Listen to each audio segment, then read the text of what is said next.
नमस्कार दोस्तों, हमारी आज की कहानी है ये क्या पागलपन है तान्या। यह सामान क्यों पैक कर लिया है? ऐसी भी क्या बड़ी बात हो गई है? तुम्हारा दिमाग खराब हो गया है क्या? हमेशा शांत रहने वाला मर्दुल आज बहुत गुस्से में था। नहीं, दिमाग अब तक खराब था, अब सही हुआ है। मैं नहीं रह सकती अब और यहाँ, तान्या ने उसका हाथ झटकते हुए कहा।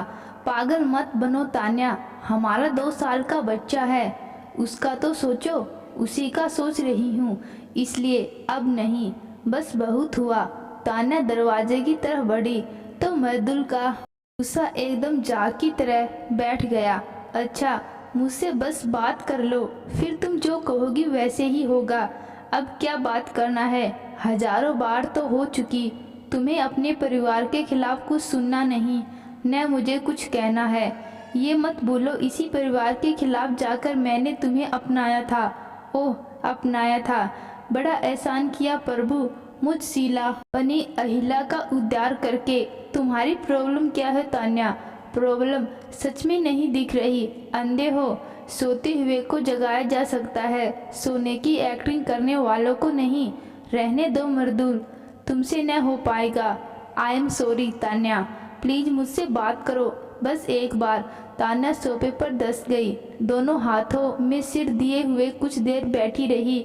मर्दुल ने उसे पानी का गिलास दिया, एक घूंट में खत्म कर उसने बोलना शुरू किया। हम दोनों कलिंग्स हैं, तुमको अच्छे से मालूम है। जिस पोजीशन पर आज हम हैं वहाँ तक पहुँचने में हमने कितनी मेहनत की है। मेरी यही काबिलियत और मेहनत तुम्हें भा गई थी, और तुम्हारी मुझे। समाज से लड़ भिड़कर हमने शादी की, यह आशियाना बनाया, खुशियों को मुकम्मल किया। लेकिन फिर मुझसे ही उम्मीद क्यों कि मैं अपनी जॉब छोड़कर पूरे समय घर पर बैठूं? मैंने तुम्हें कभी नहीं रोका, न ही मेरी विच हीटिंग करने वालों को। मतलब आए दिन तुम्हारे घर वाले, पड़ोसी, रिश्तेदार सब मुझे यही ताना मारने नीचा दिखाने में लगे रहते हैं, जैसे मैं कोई चुड़ैल हूँ जो अपने बच्चों को डे केयर के भरोसे छोड़कर अय्याशियाँ करने जा रही हूँ। ऐसी कंठ करेजा माँ है, पत्थर दिल, कैरियर एम्बिशियंस वैम्प, जो अपने मासूम बच्चों को डे केयर के भरोसे छोड़ जाती है।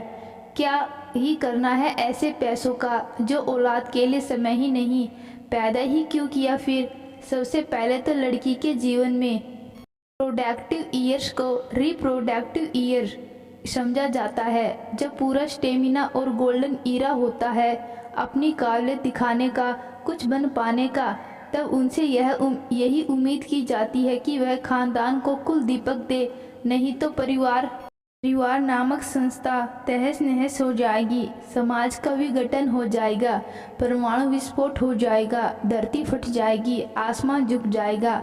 जैसे तैसे लड़की जॉब पर लगी है तो बच्चा पैदा करने में टाइम उसी से एक्सपेक्ट किया जाएगा कि वही जॉब छोड़े और बच्चा पाले।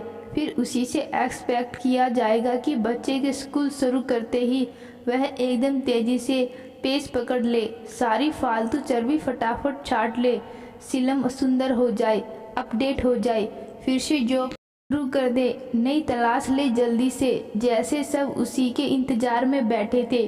प्राइवेट सेक्टर्स में वैसे ही कितना स्ट्रगल है, लड़कियों को जॉब देने में इतना सोचा जाता है। आए दिन पीरियड्स की टेंट्रम थ्रो करेगी, फिर शादी हो जाएगी, प्रेगनेंसी, 6 महीने की पेड मैटरनिटी लीव। न बाबा, हम तो अफोर्ड नहीं कर पाएंगे।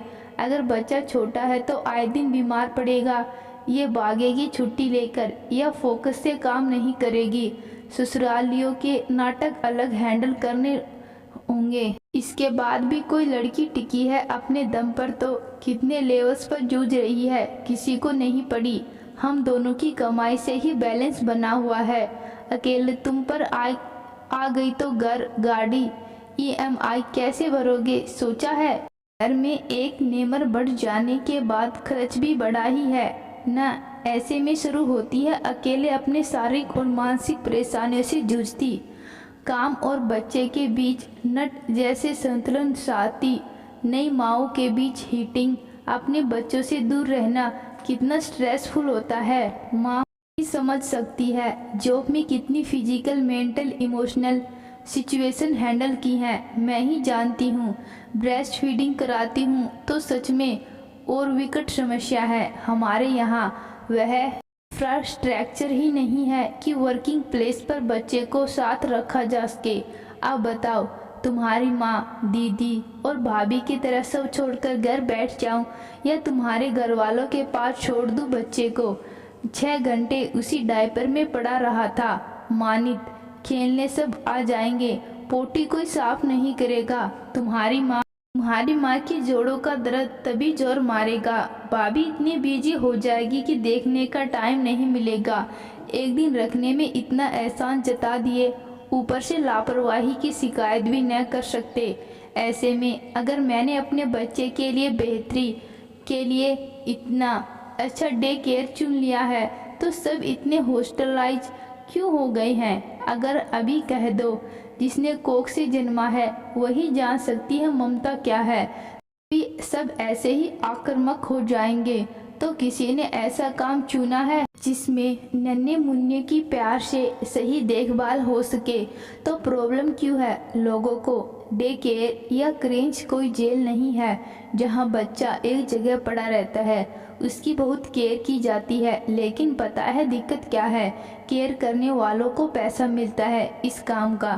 थैंकलेस जॉब नहीं है, इसलिए अखर जाती है। बच्चा जोड़ों के दर्द से कहारता, उठने बैठने में मजबूर, किसी बुजुर्ग का सिर दर्द बना दिया जाए, उससे तो बेहतर है न एक काबिल नैनी या डे केयर। जॉब करना और बरकरार रखना बहुत मुश्किल है, साथ ही गृहस्थी का बैलेंस बनाना भी। ऐसे में थोड़ी हेल्प मिल जाए तो समाज पेट में मरोड़े उठने लगती हैं। मैं होम मेकर्स के खिलाफ नहीं हूँ, लेकिन कामकाजी महिलाओं के प्रति गृहिणियों में एक किस्म की ईर्ष्या और शत्रुता का भाव आ ही जाता है। निर्भरता का मतलब चाहे केवल पैसा कमाना न हो, लेकिन हाथ में अपना पैसा हो तो स्वायत्ता आ ही जाती है। आर्थिक रूप से पूरी तरह पति पर निर्भर महिलाओं की तुलना में आत्मविश्वास भी, पैसा सब कुछ नहीं लेकिन लगभग सब कुछ ही है। क्या कामकाजी नई माओ की भी चीटिंग बंद होनी चाहिए? उनको ताने मार कर नीचा दिखाकर खुद को बेहतर समझने की प्रवृत्ति बंद नहीं होनी चाहिए। घर में बैठे रहने से अच्छा कोई डे केयर या नैनी रखने से कोई बुरी माँ नहीं बन जाती। महिलाओं की जिंदगी बच्चे पर ख़त्म नहीं हो जाती। यह अगर नहीं समझ आ रहा हो तो तुम्हें, तुम्हारे घर वालों को ही मुबारक। यह सब मैं तो वैसे भी महंताकांक्षी, बिगड़ैल, आवारा, लापरवाह माँ हूं न। अब समझने और समझाने की हिम्मत नहीं किसी को। तान्या के मन में पक रहा लावा फूट ही पड़ा आखिर को। मर्दुल एकदम अवाक था। उसकी पत्नी जो पत्नी और माँ होने से पहले उसकी प्रेमिका है, उसका सच्चा प्यार, उसने कितनी आसानी से उसकी दिक्कतों को नज़रअंदाज कर दिया। औरतों के मामलों में कौन पड़े कहकर पल्ला झाड़ लिया, जबकि उससे किसी ने एक बार भी नहीं कहा तुम बाप बन गए हो, जॉब छोड़कर घर बैठो। कितना कुछ वह अकेले सह रही है, जबकि उसे आराम और संभल की सबसे ज़्यादा जरूरत है। अपनी नींद से जागा मानित डगमग कदमों से चलते हुए आकर माँ से गोद में बिठाने की जिद करने लगा। तान्या ने अपने आंसू रगड़कर पोंछ दिए और उसे गोद में लेने लगी तो मर्दुल ने उन दोनों को अपनी बाहों में भर लिया। यह हमारे प्यार की निशानी है, यह हमारे प्यार की निशानी है, इसे हम मिलकर संभालेंगे। अब से तुम अकेली नहीं हो, न ही कोई तुम्हें कुछ कह जाएगा और मैं खामोशी से सुनता रहूँगा। जो हमारे अपने हैं हम उन्हें प्यार से समझा लेंगे, जो गैर हैं उन पर क्या ध्यान देना। वे बस अपनी नाकामयाबी, जलन और असुरक्षा को छुपाने के लिए दूसरों को नीचा दिखाकर खुद को बेहतर महसूस कराते हैं। मुझे माफ़ कर दो तान्या, बस एक मौका और दे दो। तो दोस्तों, आज की कहानी आपको कैसी लगी कमेंट बॉक्स में ज़रूर बताना। धन्यवाद।